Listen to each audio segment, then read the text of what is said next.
तो इन्होंने चालाकी करके पिछले दरवाजे से खेल शुरू किया और पिछले दरवाजे से खेल शुरू करने के लिए इन लोगों ने रातों रात मुसलमान की सभी जातियों को ओबीसी बना दिया।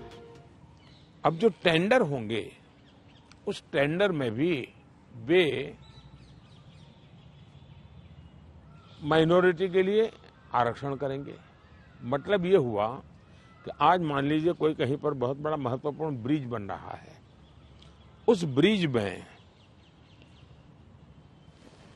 कौन ब्रिज बनाएगा?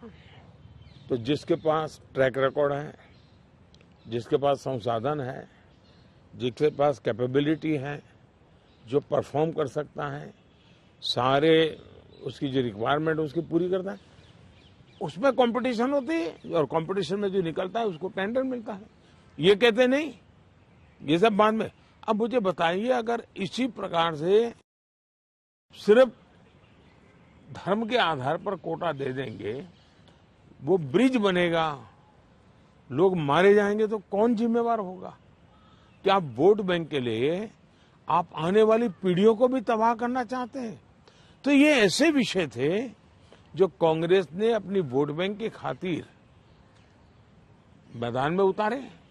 तब मेरा कर्तव्य बनता है कि मैं मेरे दलित भाइयों के अधिकार के लिए लड़ूं, मेरे आदिवासी भाई बहनों के अधिकार के लिए लड़ूं, मेरे ओबीसी पिछड़े भाई बहनों के अधिकार के लिए लड़ूं, और इसलिए मैं लड़ाई लड़ रहा हूं। तो ये जो परसेप्शन बनाया जा रहा है कि आप आए तो बिल्कुल आरक्षण ही खत्म कर देंगे, ये क्या, इस पर क्या बोलेंगे? इन्होंने ये पाप कर दिया है, उसके खिलाफ मैं बोल रहा हूं, इसलिए उनको झूठ बोलने के लिए ऐसी चीजें का उपयोग करना पड़ रहा है। अभी कोलकाता हाई कोर्ट का सर एक ऑर्डर आया है जिसमें 2010 के बाद जितने ओबीसी सर्टिफिकेट बन रहे हैं उसको खारिज कर दिया है। इनकी मोडस ऑपरेंडी है कि पहले इन्होंने कानून बना करके माइनॉरिटी को देने का पाप शुरू किया, पहले आंध्र में शुरू किया। सुप्रीम कोर्ट ने तक में वो हार गए, हाई कोर्ट ने उसको रिजेक्ट कर दिया क्योंकि संविधान अलाउ करता नहीं है। तो इन्होंने चालाकी करके पिछले दरवाजे से खेल शुरू किया और पिछले दरवाजे से खेल शुरू करने के लिए इन लोगों ने रातों रात मुसलमान की सभी जातियों को ओबीसी बना दिया। सभी जातियों को ओबीसी बना करके जो ओबीसी का हक था वो रातों रात डाका डाल दिया, लूट लिया। और इसके खिलाफ चुनाव की सरगर्मी चल रही है। तब हम तो बोल ही रहे थे कि भाई ये हो रहा है, कर्नाटक में हुआ है, मैंने बताया था, हम बंगाल के लिए भी बोल चुके थे।